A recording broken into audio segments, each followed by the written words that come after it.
Good morning class 6। देखो ये आपका नेक्स्ट चैप्टर है, chapter number 2 more on Windows 7। Last video मैंने सेट किया था उसमें आपका चैप्टर नंबर 1 कंप्लीट हो गया था। इसके बाद अब चैप्टर नंबर 2 है।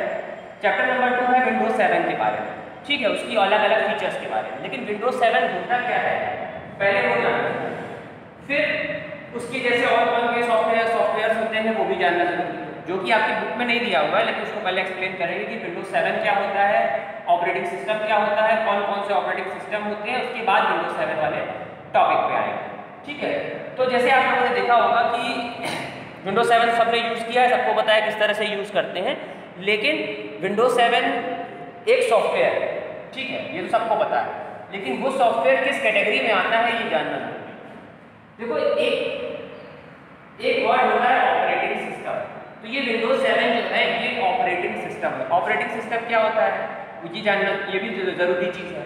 ऑपरेटिंग सिस्टम ऐसे सॉफ्टवेयर होते हैं जो पूरे सिस्टम को चलाते हैं। जैसे कंप्यूटर है, पूरे कंप्यूटर को चलाने के लिए ऑपरेटिंग सिस्टम की जरूरत होती है। मतलब विंडोज 7, विंडोज 8, विंडोज 10 ये सब ऑपरेटिंग सिस्टम के एग्जाम्पल्स हैं, ठीक है। देखो जैसे हमारी बॉडी है, हमारी बॉडी 2 पार्ट में डिवाइडेड है, ठीक है। अगर बेसिकली देखा जाए तो 2 पार्ट में डिवाइडेड है। एक वो पार्ट है जिसको टच किया जा सकता है और एक वो पार्ट है जिसको टच नहीं किया जा सकता है। टच करने से मतलब ये है कि बॉडी के इंटरनल पार्ट है, जिस बॉडी के अंदर के जो पार्ट है जो हमने टच नहीं किए हैं लेकिन डॉक्टर्स ने टच किए हैं। लेकिन बॉडी में एक ऐसा पार्ट होता है जो किसी ने नहीं टच किया, डॉक्टर ने भी नहीं टच किया, लेकिन हर किसी को पता है कि वो बॉडी में होता है, ठीक है। वो उसको कहते हैं जो हमारे बॉडी के अंदर एक ऐसी चीज़ है जो बॉडी से अगर निकल जाए तो हमारी बॉडी डेड हो जाती है। जब तक वो हमारी बॉडी के अंदर रहती है वो चीज़, तब तक हम लोग जिंदा रहते हैं। उसको बोलते हैं सोल। सोल मतलब आत्मा। अगर हमारी बॉडी के अंदर, हम सबको पता है कि हर बॉडी के अंदर आत्मा होती है। अगर आत्मा है तो शरीर काम करता है, अगर आत्मा शरीर से निकल गई किसी भी वजह से तो आदमी फ्लैट हो जाता है, मतलब मर जाता है। तो आत्मा के होने के लिए तो वो जो आत्मा है जब तक वो शरीर के अंदर रहती है बॉडी के सारे पार्ट को मूव कराती है। किसी ने आत्मा को टच नहीं किया, किसी ने आत्मा को देखा नहीं है। मूवीज़ और फिल्मों में जो भूत दिखाते हैं उससे कोई लेना देना नहीं है, लेकिन हर किसी के अंदर एक आत्मा होती है और वही आत्मा जो होती है वही हमारी बॉडी का ऑपरेटिंग सिस्टम होता है, वही हमारी बॉडी को चलाती है। हमारी बॉडी जो है वो एक हार्डवेयर है और वो जो आत्मा है वो हमारा ऑपरेटिंग सिस्टम है, मतलब वो एक ऐसा सॉफ्टवेयर है जो पूरी बॉडी को ऑपरेट करता है, ठीक है। उसी तरह कंप्यूटर की जो आत्मा होती है वो होता है कंप्यूटर का ऑपरेटिंग सिस्टम। हर कंप्यूटर में, हर लैपटॉप में, हर मोबाइल में ऑपरेटिंग सिस्टम होता है। अगर ऑपरेटिंग सिस्टम ना हो तो मोबाइल पर वर्क नहीं करेगा, भले चाहे उसके अंदर सारी चीज़ें, सारे पार्ट काम कर रहे हैं। आप लोग जब भी लैब जाते हो तो देखते हो कि जो कंप्यूटर आप ऑन करते हो और आपको सारी चीज़ें दिखाई देने लगती हैं। लेकिन एक बात जाननी जरूरी है कि जब भी कंप्यूटर कंपनी से शॉप पे आता है या डीलर के पास आता है तो वो ब्लैंक होता है, उसमें कुछ भी नहीं होता है। माउस, कीबोर्ड, सारे CPU सब काम कर रहे हैं, लेकिन जब आप उसे ओपन करोगे तो कुछ भी ओपन नहीं आएगा। एक ब्लू कलर की स्क्रीन ओपन होकर आ जाएगी। उसकी वजह ये होती है कि उसके अंदर कोई भी ऑपरेटिंग सिस्टम इंस्टॉल किया हुआ नहीं होता है। DVD या पेन ड्राइव के थ्रू विंडोज 7 जैसा ऑपरेटिंग सिस्टम उसमें इंस्टॉल करते हैं। जब आप शॉप से खरीदते हो तो वो आपको ऑलरेडी इंस्टॉल किया हुआ मिलता है। जब आप उसे ऑन करते हो आपको सब कुछ दिखाई देता है, पूरा ऑपरेटिंग सिस्टम दिखाई देता है, डेस्कटॉप दिखाई देता है, सारी चीज़ें दिखाई देती हैं। तो जो भी सारा कुछ आप देख रहे हो वो सब उसी ऑपरेटिंग सिस्टम के अंदर ही चल रहा है, उसी विंडोज 7 के अंदर चल रहा है। तो अगर उसको किसी तरह से निकाल दिया जाए तो फिर वो कंप्यूटर पूरी तरह से ब्लैंक हो जाता है, मतलब उसके सारे पार्ट काम कर रहे हैं, सारी चीज़ें सही हैं, लेकिन फिर भी वो वर्क नहीं करेगा। तो वो जो भी वर्किंग वाला जो उसकी वर्किंग करा रहा है वो जो सॉफ्टवेयर होता है उसको बोलते हैं हम ऑपरेटिंग सिस्टम। तो ये जो विंडोज है, ये जो आपका विंडोज 7 है, यही ऑपरेटिंग सिस्टम का एक एग्जाम्पल है। विंडोज 7 ऑपरेटिंग सिस्टम का एग्जाम्पल, ये भी एक टाइप का ऑपरेटिंग सिस्टम है। तो ऑपरेटिंग सिस्टम एक्सप्लेन इसलिए किया जा रहा है क्योंकि आगे चल के ऑपरेटिंग सिस्टम का भी चैप्टर आएगा कि व्हाट इज ऑपरेटिंग सिस्टम और क्या सारी चीज़ें होती हैं। तो विंडोज 7, विंडोज 8, विंडोज 10 ये जितने आपने नाम सुने हैं विंडोज वाले जो लैपटॉप में यूज़ करते हैं, कंप्यूटर में यूज़ होते हैं, ये सारे हमारे होते हैं ऑपरेटिंग सिस्टम। ऑपरेटिंग सिस्टम क्या होता है वो मैंने अभी भी बताया। ऑपरेटिंग सिस्टम एक ऐसा सॉफ्टवेयर है जो पूरे कंप्यूटर के हार्डवेयर को कंट्रोल करता है, उनके सारे पार्ट्स को रन कराने में वर्क करता है। तो ऑपरेटिंग सिस्टम हमारे कंप्यूटर से अलग होते हैं और मोबाइल में भी ऑपरेटिंग सिस्टम होते हैं। जो मोबाइल से मैं यूज़ करके आपको वीडियो बना के देता हूँ, जिस मोबाइल से यूज़ करके आप वीडियो देख रहे हैं, जो भी मोबाइल आपने देखे हैं, सारे मोबाइल में ऑपरेटिंग सिस्टम होते हैं। हर मोबाइल में विंडोज़ के ऑपरेटिंग सिस्टम, मोबाइल के ऑपरेटिंग सिस्टम अलग होते हैं और कंप्यूटर के ऑपरेटिंग सिस्टम अलग होते हैं। पहले कंप्यूटर के ऑपरेटिंग सिस्टम की बात करते हैं। ठीक है। जो सबसे नोन स्टार्टिंग में ऑपरेटिंग सिस्टम आया था उसका नाम था MS DOS, इसको बोलते थे डिस्क ऑपरेटिंग सिस्टम। इसमें क्या होता था, इस ऑपरेटिंग सिस्टम में जो भी जैसे आज हम लोग कुछ ग्राफिकल फॉर्म में देखते हैं, हमको उसमें पिक्चर भी दिखाई देती है, उसमें इमेजेस भी दिखाई, उसमें वीडियोस भी दिखाई देते हैं, लेकिन पहले ऐसा नहीं था। जब अर्ली 90s में जब ये कंप्यूटर आए थे इंडिया में, तभी भी उस समय भी स्टार्टिंग में उसमें विंडोज नहीं हुआ करता था, उसमें कुछ भी ग्राफिकल नहीं दिखता था। ब्लैक कलर की स्क्रीन होती थी, व्हाइट कलर का कर्सर होता था, जो भी हम टाइप करते थे तो व्हाइट कलर से उसको स्क्रीन पे वो दिखाई देता था। लेकिन जैसे जैसे ये माइक्रोसॉफ्ट ने ऑपरेटिंग सिस्टम लॉन्च किया, एक ऐसा ऑपरेटिंग सिस्टम जो जिसमें ग्राफिक्स का भी यूज होने लगा, तब से हमें सारी चीज़ें दिखाई देती थी। तो ये जो ऑपरेटिंग सिस्टम था, इसमें ग्राफिक्स का यूज नहीं करते थे, इसको बोलते थे character user operating system. Character user interface of file, interface मतलब ऐसा माध्यम जिसमें हमें सारी चीज़ें दिखाई देंगी। तो इस ऑपरेटिंग सिस्टम में सब कुछ कैरेक्टर्स के फॉर्म में था, मतलब आप टाइप करके ही कोई चीज़ कर सकते थे। कोई फाइल ओपन करनी है तो भी हमें कमांड टाइप करनी पड़ती थी, कोई फाइल क्लोज करनी है तो भी कमांड टाइप करनी पड़ती थी, कोई चीज़ रन करानी तो भी कमांड टाइप करनी पड़ती थी। लेकिन आज क्या होता है, आजकल सारा काम माउस से हो जाता है, कुछ भी टाइप करने की जरूरत नहीं होती। इस ऑपरेटिंग सिस्टम के कुछ दिनों के बाद से विंडोज ने 1984 में, ठीक है, 1984 में विंडोज 1.0 लॉन्च किया। In 1984-85 एग्जैक्टली नहीं पता है, 84-85 में विंडोज 1.0 लॉन्च किया। ये विंडोज का पहला ऑपरेटिंग सिस्टम था, इसीलिए इसका नाम था 1.0। आज हम लोग विंडोज 7, विंडोज 10 यूज कर रहे हैं, उसके बीच में बहुत सारे ऑपरेटिंग सिस्टम डिजाइन लॉन्च किए। उस ऑपरेटिंग सिस्टम ने कंप्यूटर की फील्ड को बिल्कुल चेंज कर दिया। कंप्यूटर में साथ साथ कुछ ग्राफिकल फॉर्म में दिखने लगा, हार्ड डिस्क दिखने लगी, सारी चीज़ें दिखने लगी, पेजेस दिखाई देने लगे, सब कुछ बिल्कुल कहानी चेंज हो गई। उसी से जो माइक्रोसॉफ्ट कंपनी थी वो इतना आगे बढ़ गई। कंपनी माइक्रोसॉफ्ट बहुत सालों से चल रही थी, लेकिन वो इस ऑपरेटिंग सिस्टम के आने के बाद वर्ल्ड की टॉप कंपनीज में आ गई, और जो माइक्रोसॉफ्ट के ओनर बिल गेट्स, वो दुनिया के सबसे अमीर लोगों में बहुत साल तक बने रहे, क्योंकि वो उन्होंने एक ऐसी चीज़ लॉन्च कर दी थी जो दुनिया ने पहले कभी देखी थी। ठीक है, सेम उसी टाइम पर उसी सेम टाइम पर एक और ऑपरेटिंग सिस्टम लॉन्च किया था एप्पल वाला। ठीक है, एप्पल कंपनी ने मैक ओएस नाम का ये भी एक ऑपरेटिंग सिस्टम था, इन्होंने ये भी लॉन्च किया, लेकिन इसमें उतने अच्छे फीचर नहीं थे जितने अच्छे विंडोज में, बल्कि माइक्रोसॉफ्ट ने इनके फीचर्स को चोरी करके उसको और इजी बनाकर विंडोज को बनाया। इसीलिए विंडोज इतना पॉपुलर हो गया कि सबसे पहले operating system graphical user operating system जिसमें सब कुछ ग्राफिक्स में दिखता था, वो एप्पल ने बनाया था। मैक ओएस जो है वो एप्पल जो कंपनी है उसका ऑपरेटिंग सिस्टम है। ठीक है, लेकिन उन्होंने इसको थोड़ा सा चोरी कर लिया, उसका कॉन्सेप्ट को चोरी करके उसको थोड़ा इम्प्रोवाइज करके उसको इस तरह से बना दिया कि बहुत ज़्यादा वो उस फॉर्म में ना रहे। ठीक है, तो देखने में फिर वो विंडोज़ का बन गया। लाइनक्स और यूनिक्स क्या है, ये भी ऑपरेटिंग सिस्टम होते हैं, लेकिन ये बहुत हाई लेवल के ऑपरेटिंग सिस्टम होते हैं। इनका यूज स्कूल और कॉलेजेस में नहीं किया जाता है। स्कूल और कॉलेजेस में किसी बिल्कुल भी नहीं यूज करते हैं, क्योंकि इनमें कमांड से भी काम होता है और मतलब माउस क्लिक से भी काम होता है। हम लोग आज जितने सालों से यूज करते आए हैं वो हमारा मेन है विंडोज 7 तो उसका एक वर्जन है। विंडोज 1.0 के बाद बहुत सारे अलग अलग वर्जन आए, Windows 95, Windows 98, Windows 2000, Windows XP, Windows Vista, फिर उसके बाद विंडोज 7 लास्ट में आया। अब उसके बाद विंडोज 8, विंडोज 10, इस तरह करके आने वाले टाइम पे और भी आते जाएंगे। लेकिन आज के टाइम में सबसे ज़्यादा विंडोज 7 का यूज़ करते हैं, क्योंकि ये थोड़ा ईजी है और यूज़ करने में आसानी है।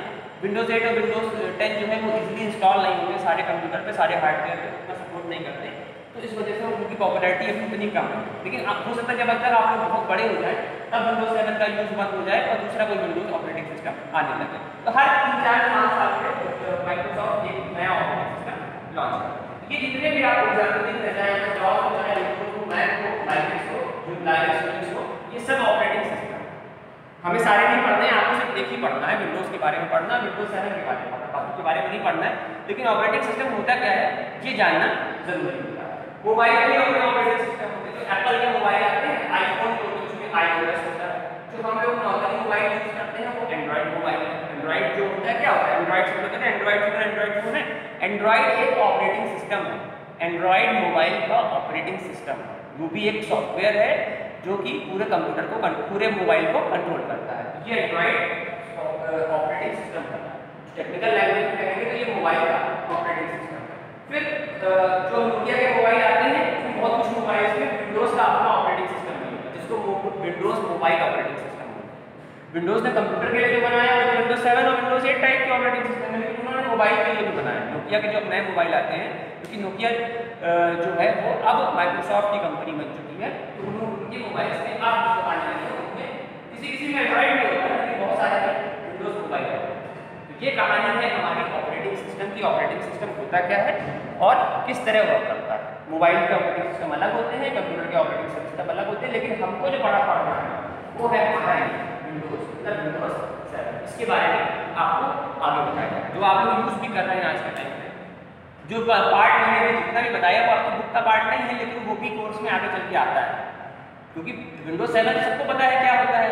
मोबाइल कंप्यूटर के अंदर विंडोज 7 होता है, लेकिन विंडोज 7 होता क्या है वो जानना बहुत जरूरी है। विंडोज 7 ऑपरेटिंग सिस्टम होता है। ऑपरेटिंग सिस्टम एक टाइप का सिस्टम सॉफ्टवेयर होता है, एक टाइप का सॉफ्टवेयर होता है। अभी तो ये आप जान लो एक टाइप का सॉफ्टवेयर होता है। सिस्टम और एप्लीकेशन आगे बताएंगे जब किसी चैप्टर में आएगा। तो एक टाइप का सॉफ्टवेयर है जो कि कंप्यूटर के सारे हार्डवेयर को रन कराने में काम आता है। इसके बिना कोई कंप्यूटर का ना माउस काम कर सकता है, ना कीबोर्ड काम कर सकता है, ना सीपीयू काम कर सकता है, ना मॉनिटर काम कर सकता है। अगर ऑपरेटिंग सिस्टम कंप्यूटर के अंदर नहीं है तो सारे पार्ट सही तो हैं, लेकिन वो वर्क नहीं करेंगे। ठीक है, अब इसके बाद हम लोग आते हैं अपने टॉपिक पे, जो हमारा मेन टॉपिक है कि विंडोज 7 क्या है और कैसे वर्क करता है। देखो, अब हम आते हैं अपने चैप्टर के ऊपर। जो चैप्टर आपकी बुक में जो पार्ट दिया गया है उसमें क्या क्या चीज़ें हैं और कैसे कैसे आपको उसके बारे में जानना है। तो सबसे पहला जो विंडोज 7 का एक सबसे मेन फीचर होता है वो होता है window media player. Window media player का मतलब होता है कि ये विंडोज 7 के अंदर एक इनबिल्ट सॉफ्टवेयर है। इनबिल्ट सॉफ्टवेयर आप लोगों को पता होगा, जब भी आप लोग मोबाइल लेके जाते हैं तो उसमें कुछ सॉफ्टवेयर क्या होते हैं वो पहले से ही उसके अंदर मोबाइल के अंदर होते हैं। कुछ ऐसे ऐप होते हैं जो मोबाइल के अंदर पहले से ही होते हैं। कुछ ऐप ऐसे होते हैं जो आप लोग इंस्टॉल करते हो प्ले स्टोर का यूज़ करते हो। तो जो सॉफ्टवेयर पहले से मोबाइल के अंदर होते हैं उनको हम हटा नहीं सकते, उनको बस डिसेबल कर सकते हैं। उसी तरह से विंडोज मीडिया प्लेयर जो होता है ये एक ऐसा सॉफ्टवेयर है जो विंडोज 7 के साथ इनबिल्ट होता है, मतलब कि इसके साथ आता ही आता है, आप इसको अनइंस्टॉल नहीं कर सकते। जैसे मोबाइल में आप लोग सॉफ्टवेयर ऐप को इंस्टॉल करते हो, अनइंस्टॉल करते हो, उसी तरह कंप्यूटर में भी ऐप जो सॉफ्टवेयर्स होते हैं उसको अनइंस्टॉल या इंस्टॉल कर सकते हैं। लेकिन जो इनबिल्ट होते हैं, जो ऑपरेटिंग सिस्टम को बनाते समय जो उसके साथ जो फीचर डाल दिए गए हैं उनको हम अनइंस्टॉल नहीं कर सकते मोबाइल की तरह ही। मोबाइल में तो डिसेबल करने का ऑप्शन आता है, लेकिन कंप्यूटर में जब विंडोज 7 की हम बात कर रहे हैं, जो और ऑपरेटिंग सिस्टम है उनकी बात नहीं कर रहे हैं। विंडोज 7 में ऐसे ऑप्शन नहीं होते हैं कि किसी भी जो इनबिल्ट सॉफ्टवेयर है उसको हम डिसेबल करें। वो रहेंगे, आप उसे यूज़ करो ना करो, उसको कंप्यूटर के अंदर पड़ेगा।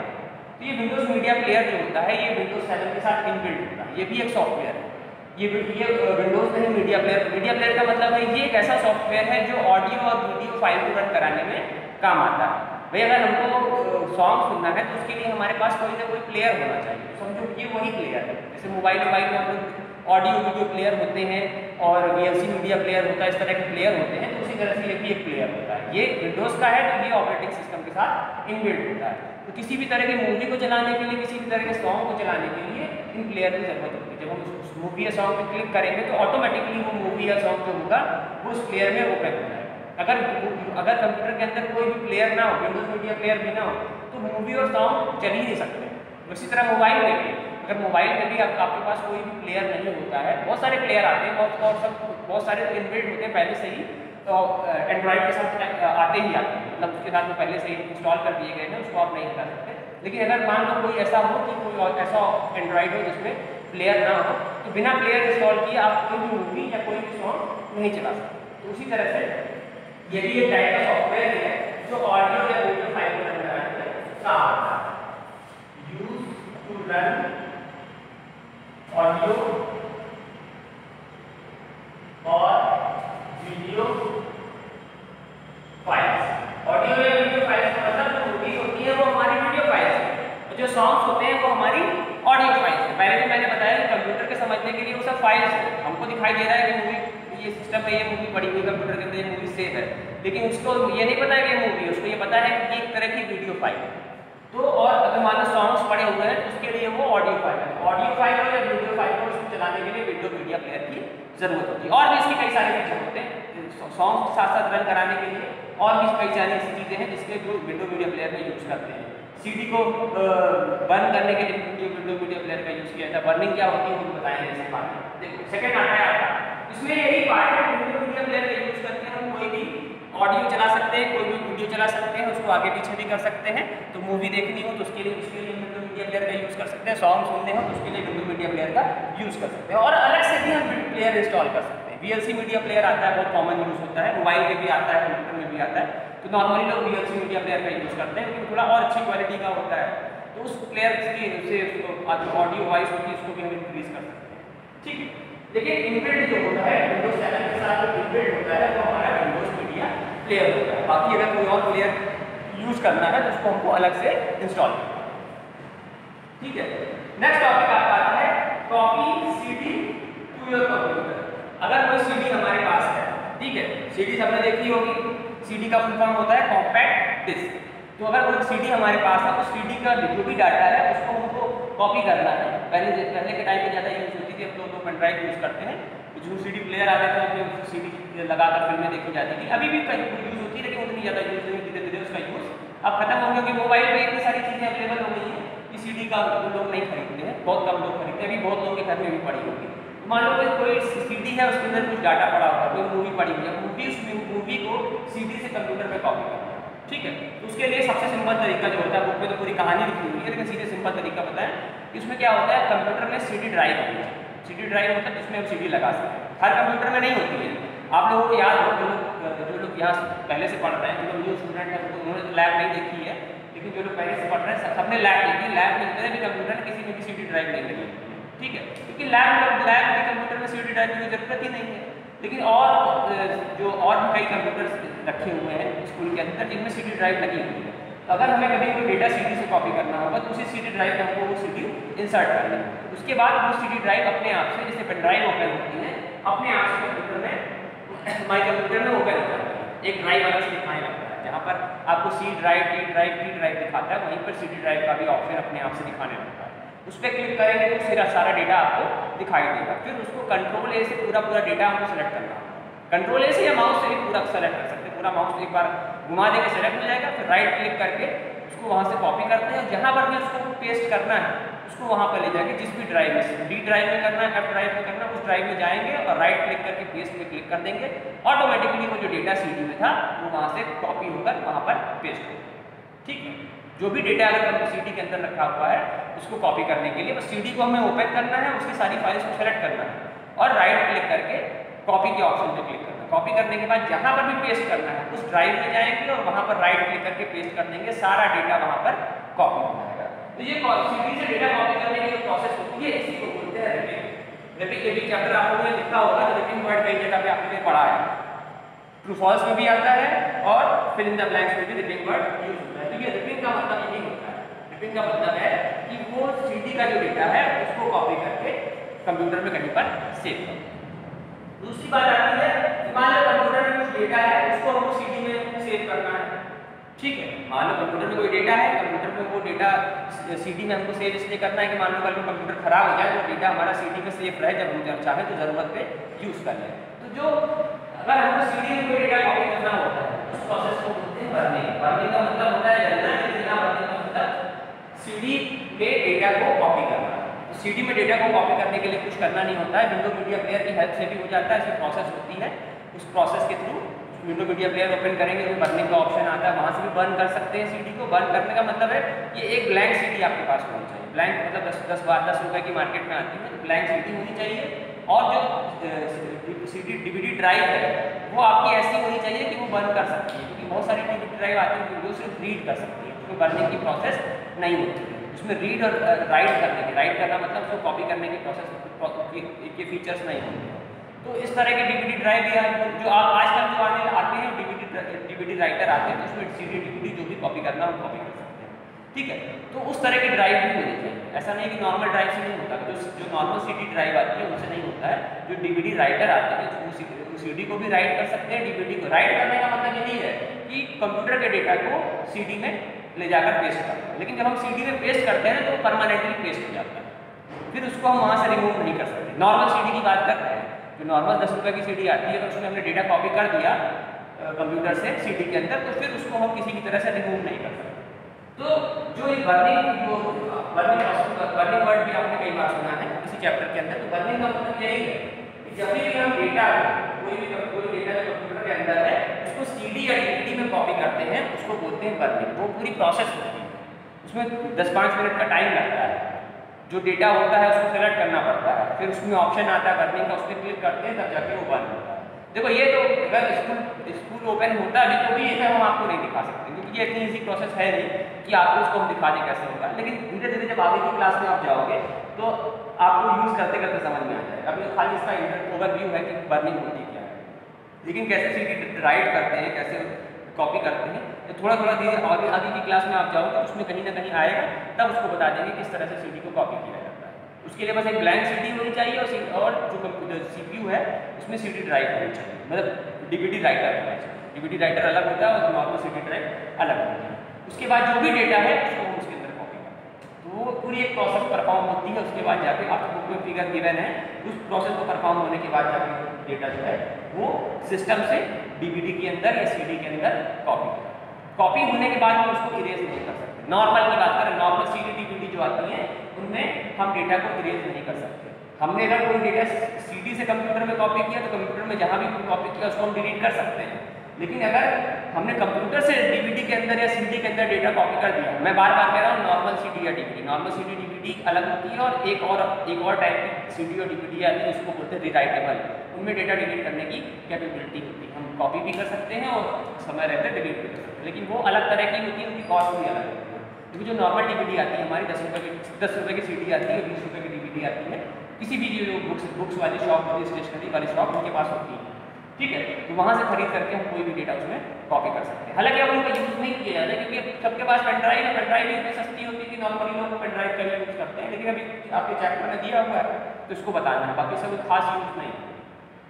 पहले के टाइम में जब पेन ड्राइव बहुत महंगी हुआ करती थी तब लोग CD DVD से काम चलाते थे। जब मैंने कंप्यूटर की पढ़ाई शुरू की थी तब पेन ड्राइव बहुत महंगी होती थी, तो अगर कभी कभी ज़रूरत पड़ जाती थी अचानक से, तो बहुत किसी के पास पेन ड्राइव होती थी, कोई देता भी नहीं था आपको पेन ड्राइव, कहीं गायब ना हो जाए, चोरी ना हो जाए, इसलिए तो उसमें हम लोग 10 रुपये की CD खरीद के उसी से जो भी डेटा था कॉपी करके काम चला लेते हैं। लेकिन अब पेन ड्राइव इतनी सस्ती है तो हम नॉर्मली लोग पेन ड्राइव भी यूज़ करते हैं, तो वो मतलब बार बार यूजेबल है, जितनी बार चाहे उतनी बार यूज़ कर सकते हैं, सालों तक उसको रख सकते हैं, कभी डेटा खराब भी नहीं होता और कभी जब भी हमको ज़रूरत होगी हम डिलीट करके फिर से डेटा कॉपी कर सकते हैं, ठीक है।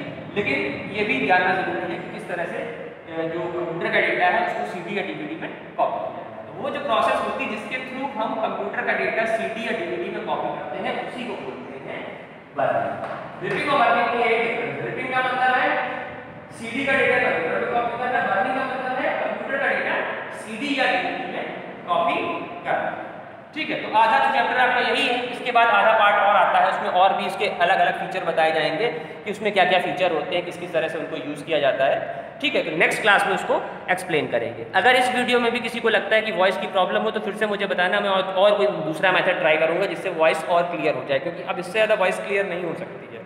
रूम बड़े बड़े हैं, फिर बैकग्राउंड में भी बहुत सारी आवाज़ आती रहती है, यहाँ भी मिक्सचर चल रहा है, मैंने विंडोज़ क्लोज कर रखी हैं, वीडियो में आवाज़ की प्रॉब्लम ना है इसलिए फ़ैन भी ऑफ करके है। जो भी वीडियो हम लोग बनाते हैं, कोई भी टीचर, हम बना रहे हैं, कोई भी बना रहा है, सब लोग फ़ैन ऑफ करके ही बनाते हैं। इस गर्मी में फ़ैन ऑफ करके ही वीडियो बनाए जा रहे हैं, बिना फ़ैन ऑफ किए हम वीडियो बना भी नहीं सकते, ठीक है। तो अगर इसको हम इम्प्रूव करने की कोशिश कर रहे हैं, लेकिन ये है प्रॉब्लम, तो उसको जितनी भी कोशिश होगी इसको दूर करने की और कोशिश की जाएगी। तो अगर इस वीडियो में भी आपको लगता है कि अगर बहुत ज़्यादा ईको की प्रॉब्लम आ रही है तो फिर मुझे बताना, मैं उसे और इम्प्रूव करने के लिए दूसरा कोई तरीका ट्राई करूँगा, क्योंकि कोई प्रॉपर तरीका नहीं है कि किस तरीके से इसको सही किया जा सके। तो अंदाजे से हम लोग कर रहे हैं, कभी छोटे रूम में बनाते हैं, कभी बड़े रूम में बनाते हैं, उसी में कहीं हो सकता है सही बनने लगेगा। ओके, ठीक है, फिर नेक्स्ट वीडियो में इस चैप्टर को कंप्लीट करते हैं। Thank you.